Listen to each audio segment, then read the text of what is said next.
Hey guys, thanks for tuning in. Today we are doing something a little bit different. We're doing some questions and answers, and I don't know what the questions even are yet, so it's going to be a very raw, impromptu conversation.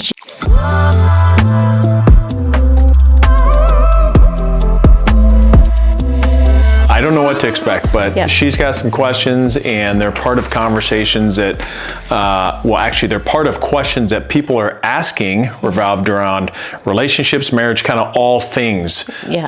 So we've kind of compiled, she's compiled these things, and we're going to talk a little bit about them and see if we can, extract some insights and just see if we can have a little fun with it.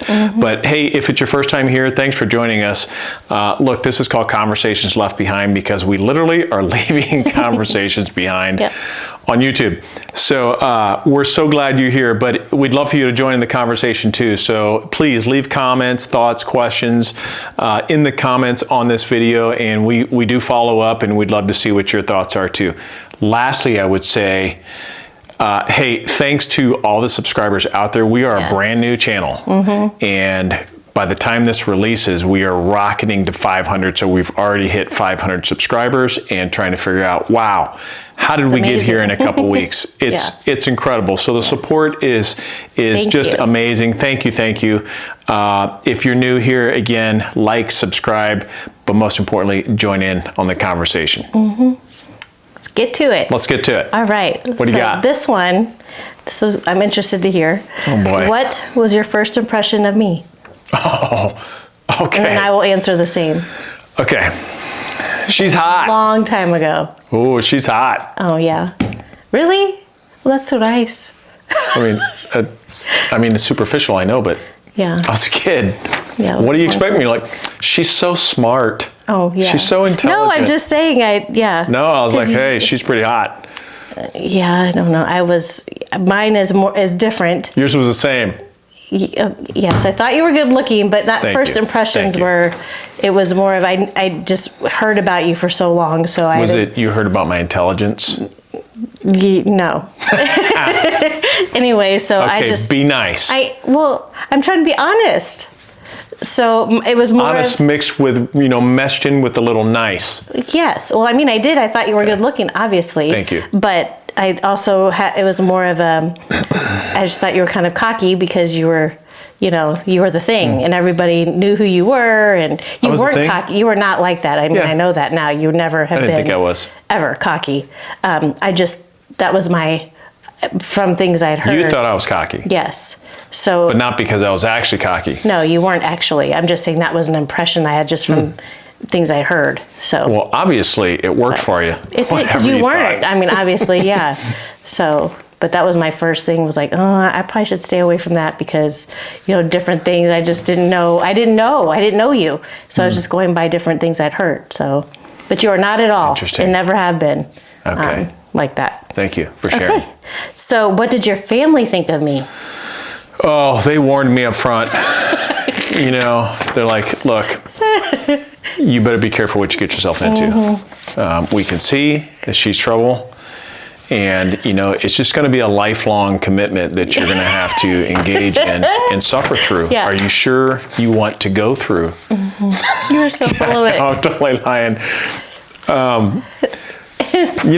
It's funny because my parents, they're supposed to be my parents. Yes. But, whenever don't take this the wrong way, but anytime I was dating a girl and brought her around, they loved them. Yeah.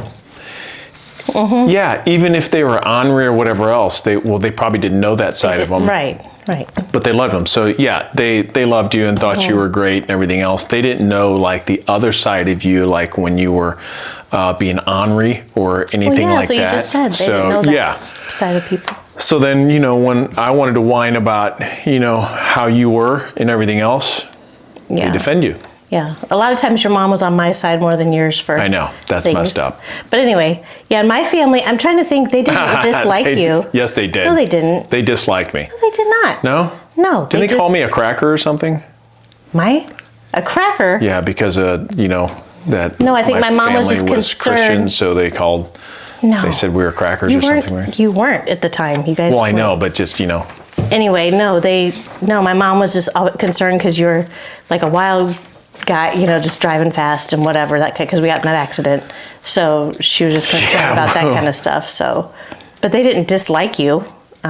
So you actually had a job. You were, you were a good guy. So, in hindsight, I was a good guy. Yeah. I was smart. I was driven. I didn't know all that yet. Right. I know it now, by the way, but anyway, I wasn't sure about that yet. I was just having fun. In hindsight, had some guy brought one of my daughters home or come over after the event that we had been through, there's no way. Yeah. There's See, no my way. mom was I would have shut the door, locked it, and say, "Don't come back, pal." Yeah, but she knew I would have done it anyway, sadly. But should we give context? Sure. Yeah, because how did we get here? Now we're going back to. This shouldn't have been part of the conversation, but so Kori and I met because I almost killed her. Literally. In a car accident. Mm-hmm. That's how we met. Yeah. Well, so we were hanging out before with our friends, but we were hanging out with all of our friends. Now we were dumb kids, yes. And we were young. You were what? 18? Yeah. 18-ish. Yeah. We were out partying and living that kind of lifestyle. Mm-hmm. And then we all decided, there was a group of 4 of us. We decided, hey, after we'd had a night of partying, let's go to Chicago. Yes. We're in St. Louis. We're going to take a road trip, and so make a long story short, we take off on a road trip, and we were all. None of us should have been driving. No, we were going I to was meet driving, the other person. and I had a brand new car. And as we're flying down the highway, we were going to pick up one last person. It was around midnight or so, and we crossed over the highway. And I was speeding. I was doing probably 80, 90 miles an hour down the highway. What? No? What? What are you shaking? So, what? 80, 90 miles an hour. Yeah, to start. Oh, okay, to start. Okay. To start. Okay. You just see? Yes. You didn't give me a chance to tell my story. Ahead. I was right, 80 or 90 miles an hour. To start. And we crest over this hill. And as we crest over the hill, there's a cop sitting there on the shoulder. And I knew, crap, here we go. So I figured I had one option, and it was just press the pedal a little bit further and keep it going. So that's what I did, and I had her and her friend with me, and so we end up pegged at like 141 to be exact. Gosh, 141 miles per hour, and we're flying down the highway, outrunning this cop. Yeah. And there were a couple cars, so we're going down the highway like this, and there was a good gap, but they were like this, spread out as 4 lanes. And then, as soon as I crested, and I made, the spot to go there, because we were passing them literally like 70, 80 miles an hour, as if they were sitting still with that kind of speed difference. One shifted lanes, which changed everything. So that one shift in that lane caused me to have nowhere to go. And there's a median here, so I had to swing over this way, and thank God I didn't hit them and hurt somebody. Yeah, but that's a so we swung over. Like when I swung, it was such a sharp, hard pull. The car spun in circles, bounced off the concrete median several times, and all I remember is everything was black. And after it bounced off several times, it spun and went off the outer road, just on the outer road before it became an overpass, and we would have flown off the side and been, 3 stories, however tall those things are. Yeah, we would have found out under the overpass. Yeah. And so this was my 2-week-old car. Brand new car. Brand new ordered. That was the first thing you said. I'll never forget when we got out and you're like, my car. Well, we weren't dating yet, so I wasn't thinking of you. No, we didn't really know each other too much. No, I'm just saying you weren't making sure you were even okay. I think you were just, adrenaline was pumping, but. Oh man, I was sick. I was sick. And, so anyway, we're sitting on the side of the road. Literally the car's totaled, my brand new car, and the tires are ripped off the rims. Grass just stuffed in everywhere as we went off of the highway, landed out on the outer road, and so we'll cut the story off there. But essentially, I almost killed their daughter, and then here I come over and did I come pick you up? Oh, I'd have been like, you can't ride with him. Are you nuts? What? I don't. My mom was not happy about that part at the beginning. She was about it. That's what I'm saying. I I wouldn't have listened. Wow. But she was not happy because she's like, Yeah. thought it was crazy. But anyway. What's crazy? Yeah. Okay, so yeah, the point is, there were challenges. They didn't think real highly of me. Just for that reason, but otherwise they thought you were a good guy after. It's a good reason. Yeah. Okay, so let's change it to, has how you deal with conflict changed over time? That's a good one. Probably a little bit. Yeah, as a kid, this is like, you'd like giving me a vacuum to be sucked down into junk, man. No. Okay, yeah. Just questions.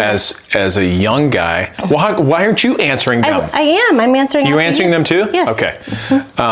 As a kid, yes, I got into a lot of fist fights because conflicts was like you duke it out, and that's that. I was never taught how to actually, have a conversation through conflict. It was, look, you fight, right. you swing it out. I mean, that was kind of the neighborhood I grew up in, and then bouncing through some schools and stuff. It just like, I was a magnet for it. Yeah. So that's how I learned to deal with conflict. So it was like, yeah, any disagreement, you fight. And with girls, I really didn't have disagreements with. I had a lot of friends who were girls, and we got along great. There wasn't conflict like that. Now, as an adult, now I've learned, obviously, that it's probably one of the greatest skill sets you can acquire is learning how to deal with conflict and how to use words appropriately and how not to use some words that can be triggers, number one, or that can really carve into somebody if you're not cautious. I think it's super important to try to humanize the other person when you're in conflict, or what happens is they just become the person you're in a battle with, and it might be the one you love, which creates deep wounds. So I handle it differently now. I try to put myself in the position of saying, how would I feel about this? Now, not always, of course, because sometimes it's just there and you're like, help that, and it flares up quickly. What about you? How do you deal? How did you used to deal with it? Well, I used to be more of just, I would just shut down. What do you mean? And go silent. I just would try to not When are we talking? Like our early marriage? Like when you were a kid? Like pre-Shawn? No, I'm not talking about that. I'm just talking about, it just said, has it changed over time? So yes, over time, because I grew up, I never once ever saw my parents fight or argue. So, my dad was always the quiet one. I saw nothing. My mom was, you did. You experienced a lot. My mom was more of the one who wanted to have arguments, conversations, but my dad was just deal with it silently, I guess. And so I kind of was that way with some stuff. I would it depends on what the conflict was, but I've learned over time and with us, and this was a previous video we just had a discussion about, but which one? The one about quit threatening divorce. The D word. Using the D word, because we'd argue, and I'd be so quick to be like, I'm done with this. Let's just give up and get divorced or whatever. That was always like my go-to thing. And learning to, over time, stop saying that kind of stuff and have conversations. I think there's still always a struggle with how you handle, me at least, I know I still struggle with sometimes how I handle conflict, but I've learned over time that, we discuss things and communicating is so important. Somewhat. So, let's be real here. We're like complete opposites. Yes. So. Totally. You want to go silent. And so this is the common for you. This is kind of the norm for you. You want to go silent and just kind of shake your head and I'm like, hey, no, we need to hash this out. We need to get this done. I don't like things lingering or left undone because I want to come to some kind of conclusion. Yeah. And it drives me bonkers when it's like, okay, we're just going to go silent and ignore it. Yeah. So everything's quiet. And there's no resolve there. Nobody wins. It just drags things out more. So to me, it makes no logical sense. Yeah. To do that. I think I do that because I just, at the time, I don't want to get into a huge argument or something. So I'd rather just not talk about it at the time. Just cool off or whatever it is. Let it settle. So for me, it just amps me up. Yeah, I know. because I'm like, you're walking away from the conversation that we're trying to resolve. So it's like, that's tough. Yeah. So what have we learned from that? What? What have we learned from that? To not do that, to try and discuss it at the time, or at least soon after, whatever. But I'm trying to get better with trying to not shut down and just, because that's what you said, it's easier just to talk about it, even if we do argue a little bit more, whatever, talk about it and try and get past it, and not just let that linger and be angry and mad at each other or whatever. Well, it just turns into more tense. stuff. Yeah. It always does. Yeah, it's not fun. No, so the quicker we can kind of shut it down and come to an agreement, and there's if you would just come up to me, hug me, and kiss me, and intimacy, however far you want that to go, it'd be fine too, and it would shut it down. I promise. Okay. You should try that more often. I will. I'm going to see what happens. Okay. Depends on what I'm going to remind you. Okay. All right. Let's move on. So, what's the next question somebody asked? What is your biggest flaw?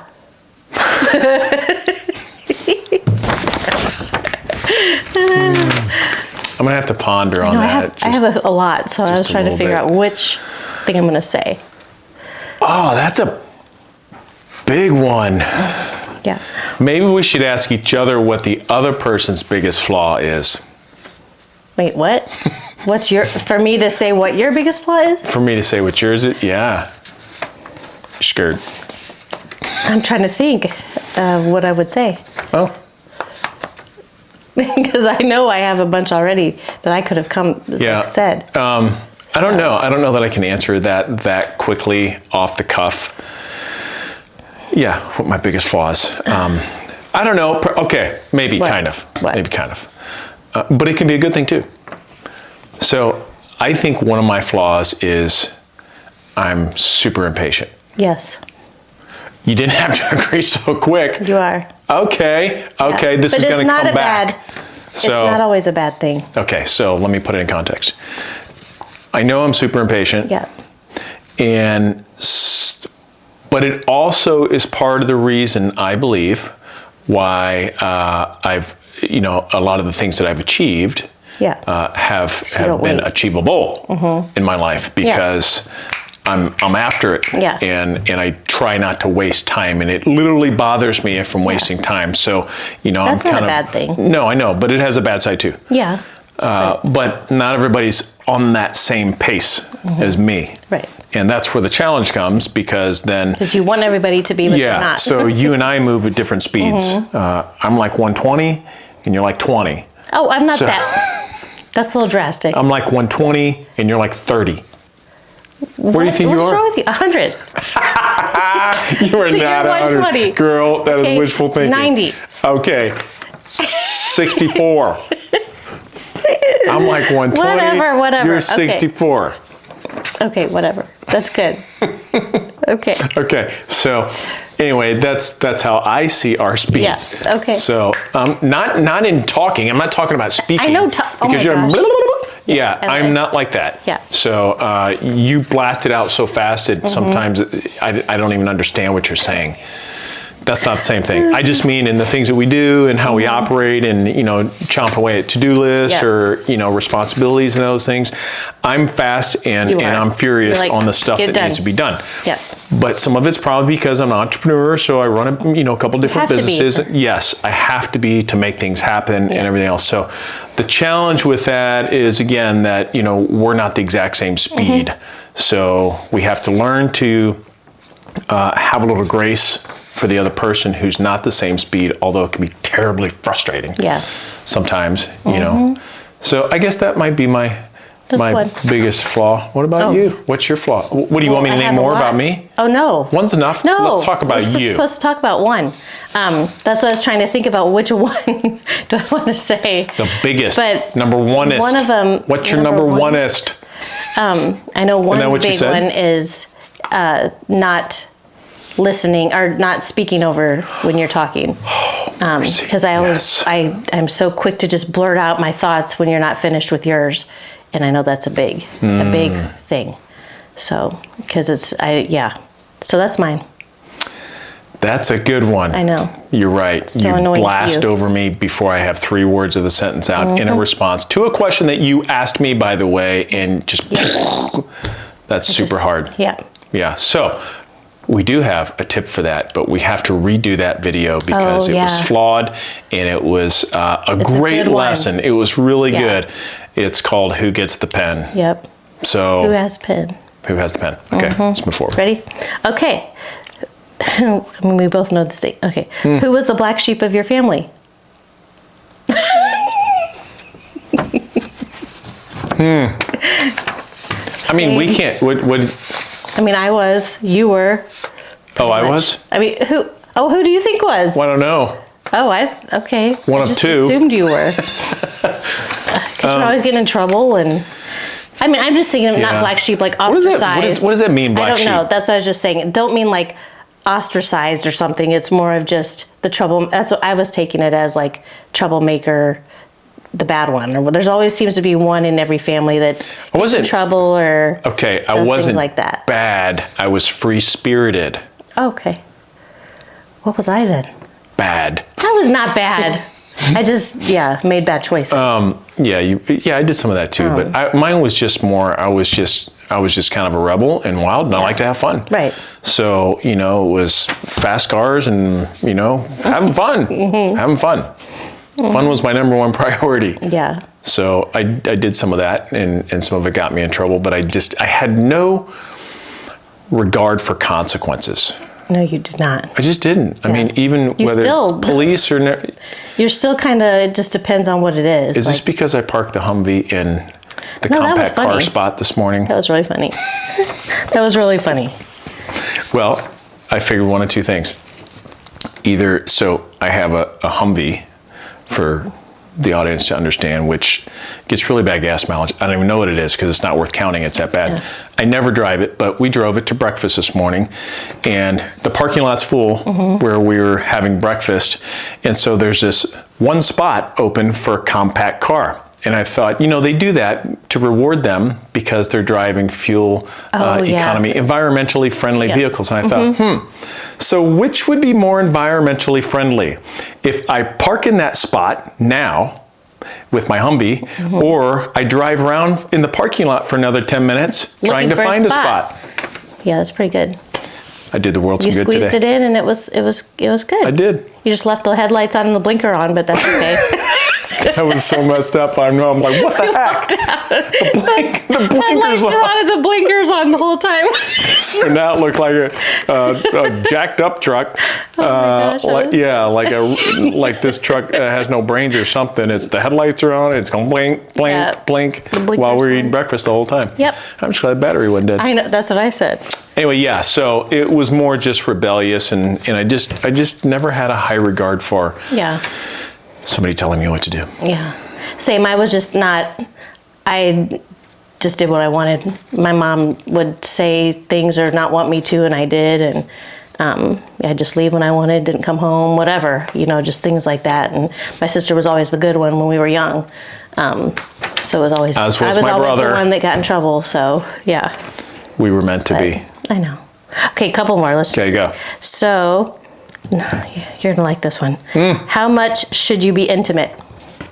Really? Yes. Didn't we just do a video about that? Well, this was a question. 4 to 5 times a week. Oh my gosh. 6 on leap years. What?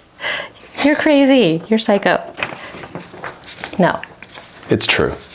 You think. No, we agreed. No, we did not. It's in our contract. It's not agreed on. Not agreed. No. 1 to 2 times is agreed. A week. I tried, guys. Anyway, okay, moving on. What posters did you have on your wall as a kid? Did you ever have posters on your wall? No, but my brother did. Did he? Yeah, and it was, he's going to kill me for saying this. It's okay. He don't care. It was it Alyssa Milano? Is that sound right? Yeah, yes. I from heard him talk about this. What's that show?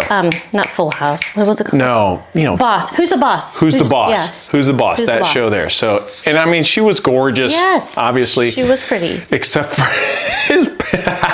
his poster. What was so funny is don't say the lips were worn off.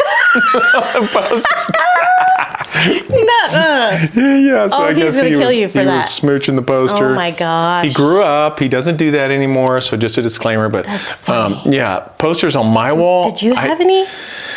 I did not. So like we weren't the household to where we could have like, right. I didn't think so. Girls in bikinis or anything like that. Yeah. So I never had that. That would have been like, no way. Mm-hmm. Strict house. Yeah.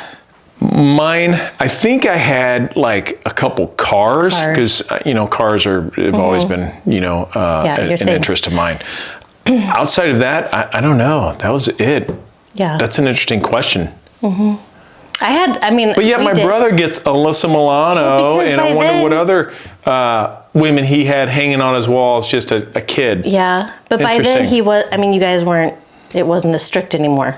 I know. But I had. So my sister and I got the hard part, and then he got the easy part. Yeah, for sure. Yeah, that's it. You heard that. I had tons of different posters, but my favorite was a 6 foot tall.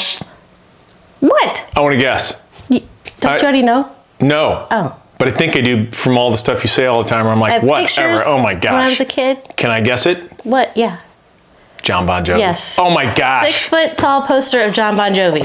I loved that. They're my favorite. They still are. I love them. But anyway, him. Were the lips worn off? No, gosh, no. No, that's weird. I know. No, him and Kirk Cameron at the time. He was the thing back when Pastor we were kids. Kirk Cameron? Well, he wasn't then. He was a teenage heartthrob back then. He's a neat guy. Kirk Cameron, I had posters of him, and that was a good show too. Yeah, Growing Pains. Yeah. Anyway, those were two that I remember. I know that we used to do when we were kids, make collages, me and my friends, and we'd make collages of all the things we like and put them on our walls, and so there's all different stuff. Would that be like today's vision board? I guess, in a way. Just like junk, cluttered junk. Yeah, more of just stuff, you like at the time. Anyway, but my Bon Jovi poster was my favorite. I loved that. It was because it was huge. It was 6 foot tall. So it was like live in my room. Yeah. It was awesome. Interesting. But yeah. Did we leave any value with this? I don't know. Video? We did. We had talked about some communication. Yeah. Oh, I wanted to ask this. This was real quick. What are you most excited about during this season of your life? This is a good one I like. Do you mean like swing into fall? Season? No. The season time of our life.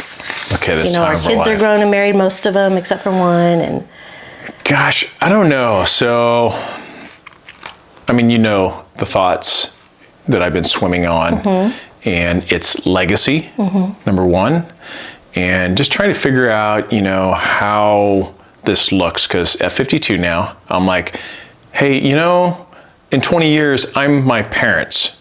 That's a little creepy. Yeah. 22, 23 years, I'm my parents. And it goes by so fast. Yeah, and it goes by so quick. And I'm trying to think, is this the right thing to do? You save your money and you store, and we've built stability. So we're safe in our finances and we're blessed. But I feel like, it's not my responsibility this should be another whole video. It's not my responsibility to save my money so I can leave it for my kids. Yeah. So now I'm swimming on the thoughts of, I'm going to go back to that rebellious Shawn when I was a kid. No, I'm just kidding. Oh, man. No, but I want to have some fun. Yeah. I want to have some fun. Agreed. I think people get so caught up in focused in fear of running out of money, not having enough money, and taking care of everything. And I get it. It's a real thought and fear, and I've always struggled with that too. Even when I know that we're stabilized and we're comfortable and we've been super blessed, yes, it never goes away. It never goes away.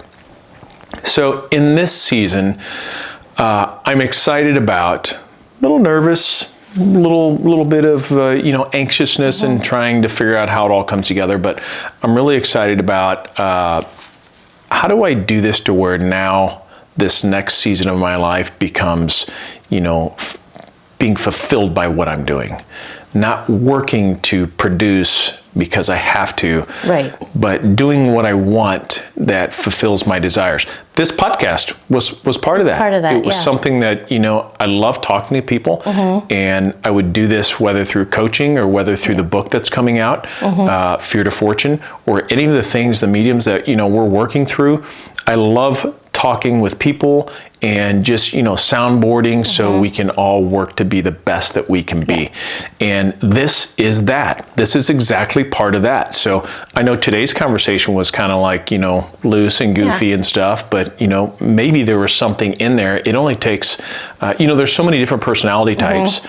It only takes one type that may resonate with me or with you or the conversation, or may only extract one little nugget out of what we're talking about that could potentially change their life or give them a new thought or something that can help them, do life better or maybe just make a shift in some way. So that's really what I'm most excited about is instead of producing for Shawn, because I've spent my whole life, it's Shawn, not just Shawn, but it's our family and make money and work.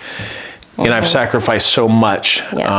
And I think that's a mistake. There's a certain element that has to be. But now I'm trying to get out of that rhythm, and I'm excited to break the rhythm. I'm not there yet. I'm trying to figure it out because it's hard to break my habits of what I do for work and everything else. So I can then experience the now in some of these moments. We were talking how even these conversations, I think, bring us closer together because it makes a purposeful event for us to come together to talk.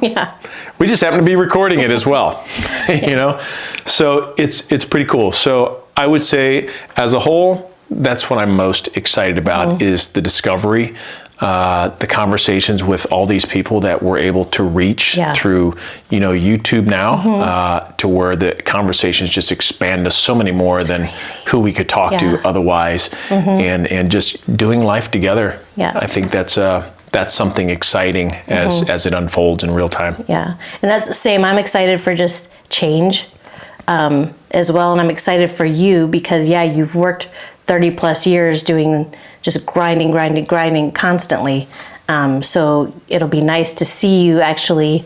I'm excited to see you in a different element, in a different way of just how you do things and starting to do something for you, that you actually like, instead of just work for everybody else and, provide for everyone and do all that. You're just constantly you're responsible for a lot.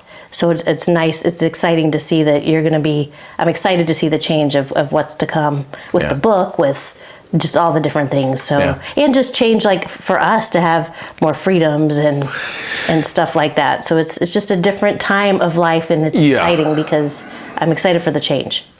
It's strange because you don't want to get older, right? Nobody wants to think about, I can't wait to get older. But there are some seasons that are encouraging at this age because you start seeing some new freedoms. And I think that's where we're at now. That's our season of change in this run here, to where we get to now look back at our family that we've worked to raise and all that. So, I mean, I hope that this is an encouragement to some young families that may be watching and just say, hey, look, there are hard times. You're going to have mountains and valleys and in everything that you're doing, raising kids and all the challenges. You're going to lose some hair, guys. You're going to lose some hair. I used to have a lot better hair than I have now, but I raised 4 daughters. So, that'll do it to you.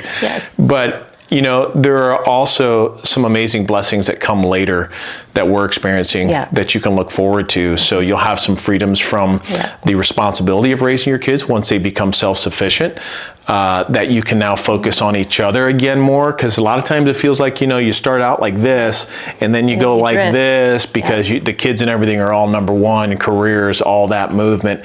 Then you come into this next phase, and there's actually space, if you're cognizant of it, to come back together and enjoy the relationship, the marriage that God's blessed you with, and that person in your life. So I think that's super, super important. It's like a reconnection. To encourage younger viewers who may be in that spot to say, hey, look, there's more. There's so much more to come. It's different, and we didn't know it until now, but here we are. Yeah. And it's great. I mean, I wouldn't rush your kids growing up. I know it's hard at the time, but yeah, like he said, it's something to look forward to know that you will have more freedom in time. It will come. And just make sure you just stay connected though through, because so many marriages, once their kids are gone, the empty nest happens and marriages fall apart because then there's nothing left. Yeah. So don't let that happen. But so in time, your time's going to come. Yeah. And there's deeper experiences. There's more for you. Yes. So hey, God bless. We'll see you next time.